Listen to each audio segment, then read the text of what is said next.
Hi everyone, I'm John Reams, an exercise physiologist here at NICPAD, and today my colleague Bob and I are going to be bringing you a 10-minute core workout. We're going to be including the use of a Pilates ball. You could substitute a small playground ball, or you could perform any of the exercises you see us doing without the ball. Bob, introduce yourself. I'm Bob Lujano, expert inclusion specialist with NICPAD, and I'm also a Paralympic athlete, as well as 30 years of wheelchair sport participation. And you know, it's important being a wheelchair user and doing a lot of sitting. We don't really get a chance to activate our core that much. So these Pilates workouts are really going to help in making sure we can isolate those muscles that we don't use that often.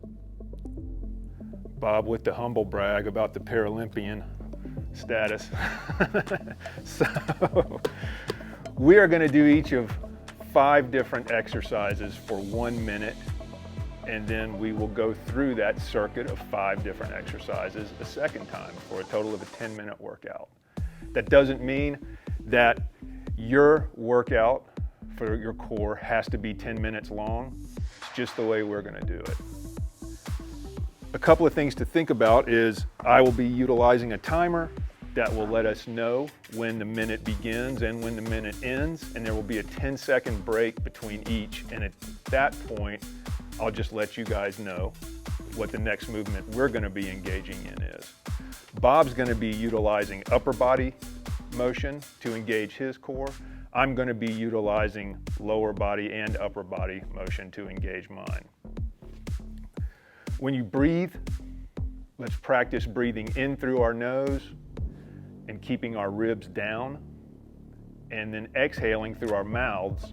And when we exhale, think about pulling your belly button down and back toward your spine.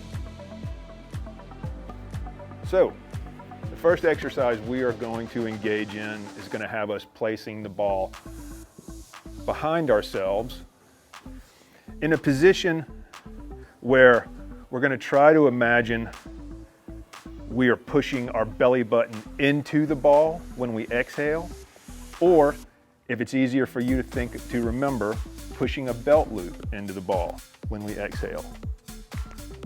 I'll start the timer, and here we go. So, in through the nose, out through the mouth. In through the nose, out through the mouth. Every time you exhale, try to think about pushing your belly button back or pulling your belly button back and into the ball. What are you focusing on here, Bob? Just really concentrating on my breathing and also being cognizant of my posture and making sure that I'm relaxed in my shoulders as well as in my core. Really important ideas to think about.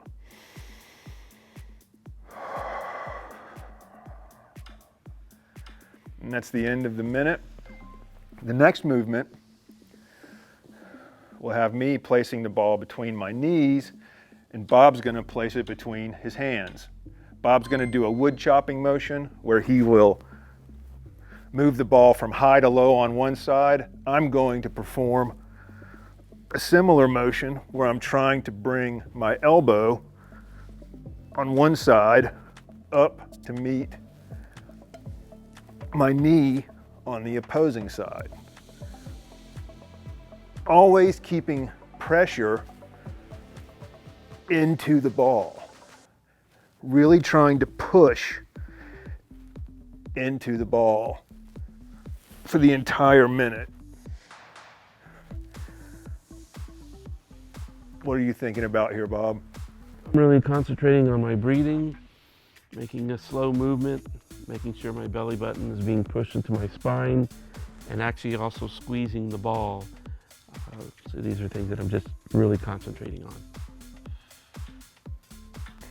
And that's the end of the minute.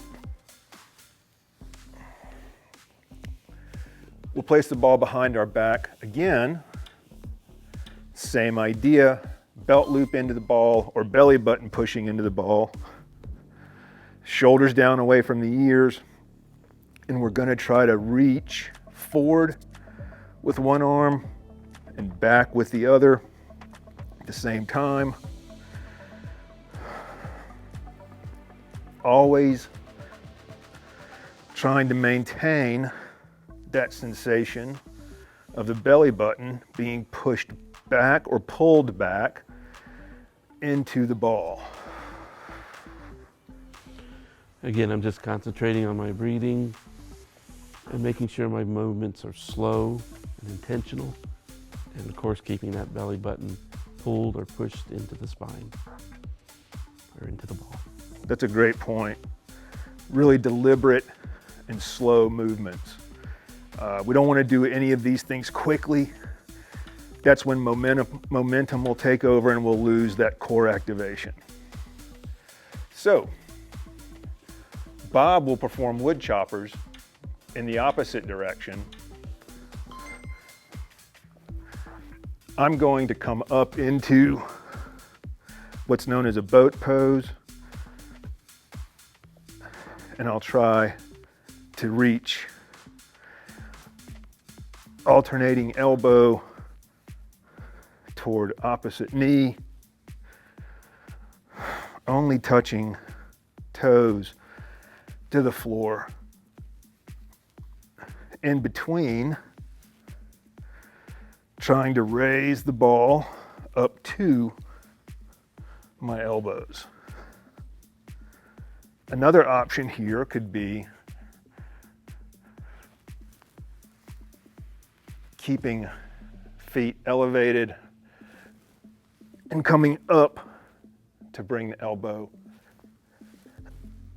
to the opposing knee. And that's the end of that minute. Final exercise for this 5-minute section. We'll have Bob extending the ball overhead and turning side to side. I'm going to place the ball between my knees, extend my feet toward the ceiling, and try to draw small circles, moving only from my hips in one direction and then the opposite direction. I'm really concentrating on my slow breathing. Also squeezing the ball. Squeezing the ball is something I'm really having to focus on because it's easy to forget. But also making sure my belly button's into my spine and just making sure my movements are slow and intentional.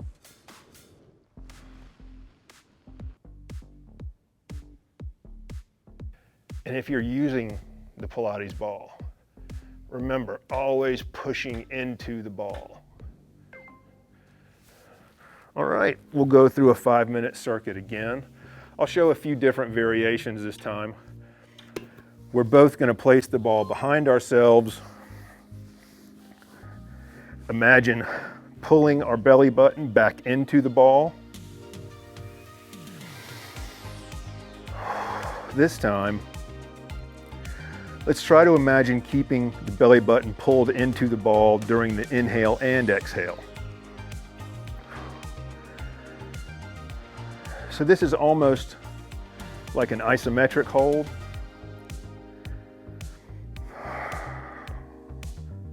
Trying to allow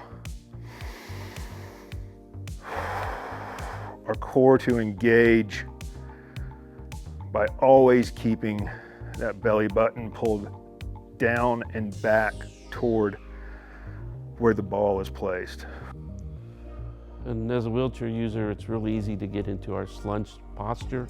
Please really be intentional in making sure you're dropping your shoulders. All right.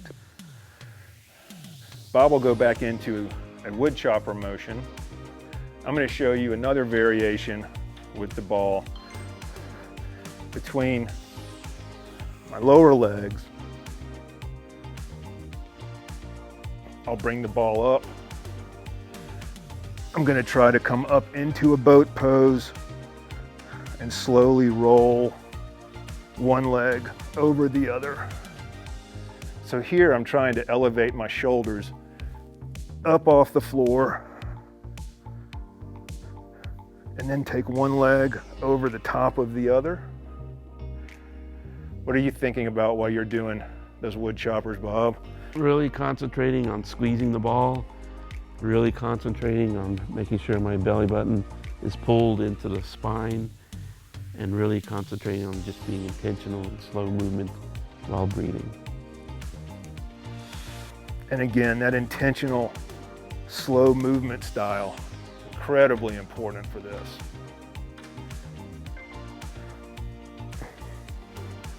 We'll move the ball behind our back again. We'll return to that idea of one arm traveling forward while the other travels backward.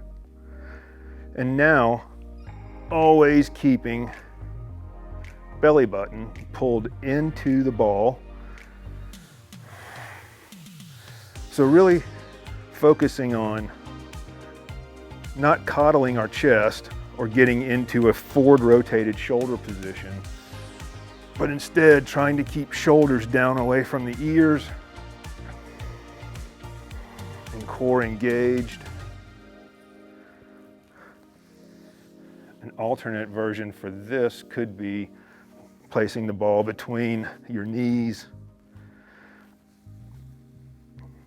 and touching your toes to the floor and lifting them up. So Bob will return to that wood chopping motion. I'm going to place the ball between my lower legs again. I'll lay back. I'll try to point toes toward the ceiling. And really keeping my hips and ribs in contact with the floor. Trying to draw circles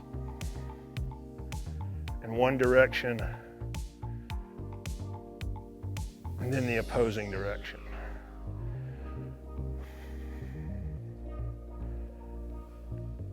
All of these exercises that we've been engaging in have been focused on the front side of our core. We're going to end with an exercise that's going to focus on the posterior side, or the posterior chain, the back side of our core. And we'll do this by transitioning into a face down position and performing a Superman. So what are you thinking about when you're doing this, Bob? Again, pushing my belly button into my spine. Again, being intentional to kind of keep my shoulders back and kind of wanting to squeeze the shoulder blades together, like trying to grasp a pencil, as they say, and focus on breathing and slow movements. And I'm trying to raise everything other than my hips off the floor at the same time.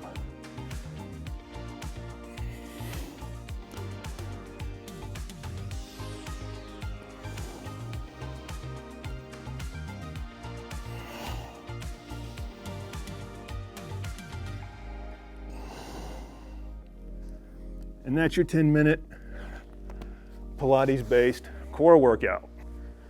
And we'll get the crowd reaction.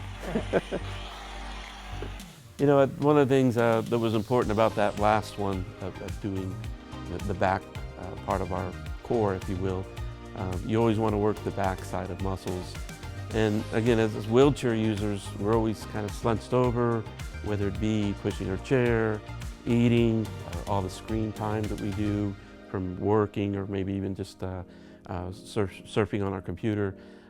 You know, at the end of the day, it's always important to make sure we address the back part of our core. Yeah, Absolutely. I'd say true for all of us. 2 times a week, 3 times a week, maybe 2 of these movements for a couple of minutes a day. In terms of exercising your core, it's really at your discretion, how often, for how long.